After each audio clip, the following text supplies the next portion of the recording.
যাদবপুরে তুলকালাম আক্রান্ত হলো এক কালজয়ী সৃষ্টি।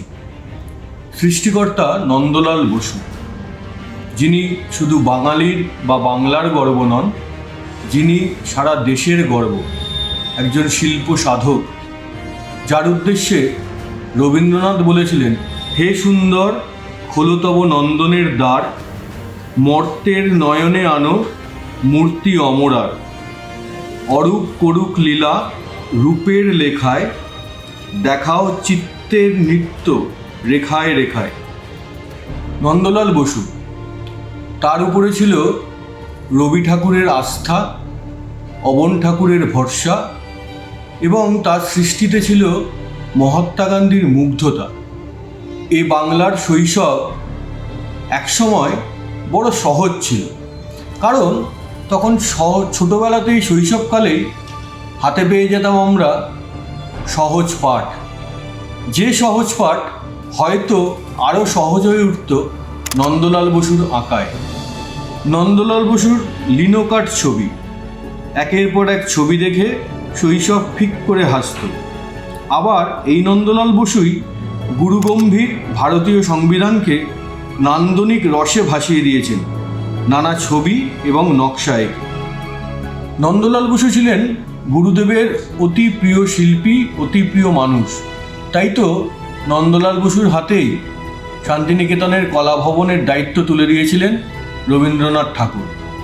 গুরুদেব নন্দলাল বসুকে বলে দিয়েছিলেন, বেশি শিখিয়ে শিল্পীকে নষ্ট করো না। এই পথেই সবসময় হেঁটেছেন নন্দলাল বসু। গুরু অবনীন্দ্রনাথ ঠাকুরের প্রভাব এড়িয়ে রেখায় রেখায় নিজস্বতা তৈরি করেছিলেন। বারবার তিনি ছাত্রদের মনে করিয়ে দিতেন ওকাকুরার সেই বিখ্যাত বাণী, যা সৃষ্টির মহামন্ত্র। কী সেই মন্ত্র? মন্ত্রটি হল শিল্পকলা দাঁড়িয়ে তিনটি মূল উপাদানের ওপর: ট্র্যাডিশন অর্থাৎ ঐতিহ্য, নেচার অর্থাৎ প্রকৃতি এবং অরিজিনালিটি অর্থাৎ নিজস্বতা। কলা ভবনের অধ্যক্ষ হিসাবে অনেক সম্ভাবনার বীজকে বনস্পতিতে পরিণত করেছেন নন্দলাল বসু।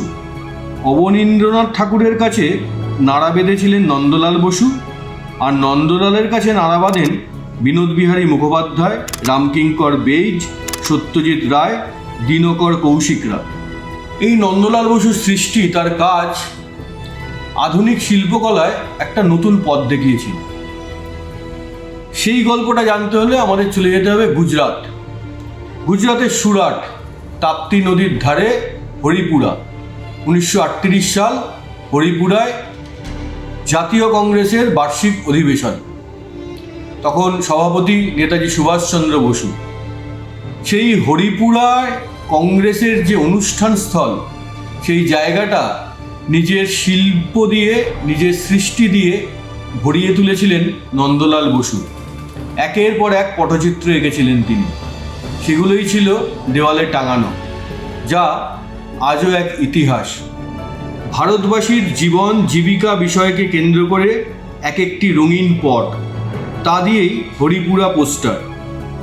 2 ফুট লম্বা, 2 ফুট চওড়া, প্রায় 80টি ছবি আঁকেন নন্দলাল বসু।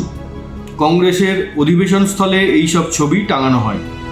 একটি দলের অধিবেশনে এভাবে শিল্পের প্রদর্শনী আগে দেখা যায়নি। এটা আধুনিক ভারতীয় শিল্পকলাকে এক নতুন পথ দেখিয়েছিল। গান্ধীজির ডান্ডি মার্চের সাদা কালো ছবিও নন্দলাল বসুরই আঁকা। নন্দলাল বসু আজীবন স্বতন্ত্র থেকেছেন। সততার রেখায় নিজস্বতার রং বুলিয়ে তার একের পর এক সৃষ্টি। অন্নপূর্ণা, কর্ণের সূর্যাস্ত, সতী, শিব ও সতী, রাধার বিরহ, একের পর এক মণি মুক্ত। দেশ স্বাধীন হয়ে গেছে, তখন সংবিধান তৈরির তোড়জোড়। ঠিক হলো, আমাদের দেশের সংবিধানে যেমন সনাতনী রূপ থাকবে, তেমনই থাকবে আধুনিকতার ছোঁয়া। কিন্তু এই কাজটা কাকে দিয়ে হবে, দায়িত্বটা কাকে দেওয়া হবে, এ নিয়ে বেশি ভাবতে হয়নি। নেহেরুর মাথায় এলো একজনেরই কথা, তার মেয়ে ইন্দিরার শান্তিনিকেতনের কলা ভবনের মাস্টারমশাই নন্দলাল বসু। তাকেই এই গুরু দায়িত্ব দেওয়া হলো। তারপর যা হয়েছে সেটা ইতিহাস। ভারতীয় সংবিধানের মতো এমন নান্দনিক সংবিধান সারা বিশ্বে বিরল। এখানেই শেষ নয়, ভারতরত্ন থেকে পদ্ম এদেশের শীর্ষ সম্মানগুলির নকশাও এই নন্দলাল বসুরই। তার একের পর এক সৃষ্টিকে জাতীয় সম্পদ হিসাবে সংরক্ষণ করেছে আর্কিওলজিক্যাল সার্ভে অফ ইন্ডিয়া। দেখুন, নন্দলাল বসুর ছাত্র ছিলেন রামকিঙ্কর বেইজ। রামকিঙ্কর বেইজ মনে করতেন তার গুরু নন্দলাল বসুর সৃষ্টি মানে সেটা একটা যুগলবন্দি, সত্য আর সুন্দরের যুগলবন্দি। বাঙালি বরাবরই বড় শিল্পপতির থেকে বড় শিল্পীকে বেশি সম্মান দিয়ে এসেছে। বাঙালি মনে করে বিরাট বিরাট গাড়ি বাড়ি জমি জমা সম্পত্তি কেনার থেকে শিল্পকে চেনাটা আগে জরুরি। বাঙালি আজও এভাবে ভাবে কিনা আমার জানা নেই, সেটা হয়তো আপনারা বলতে পারবেন। তবে কোনো বাঙালিকে যদি নান্দনিকতা বুঝতে হয়, যদি নন্দন তত্ত্ব কি বুঝতে হয়, তবে অবশ্যই নন্দলাল বসুকে বুঝতে হবে, তার সৃষ্টিকে বুঝতে হবে, নন্দলাল বসুকে চিনতে হবে।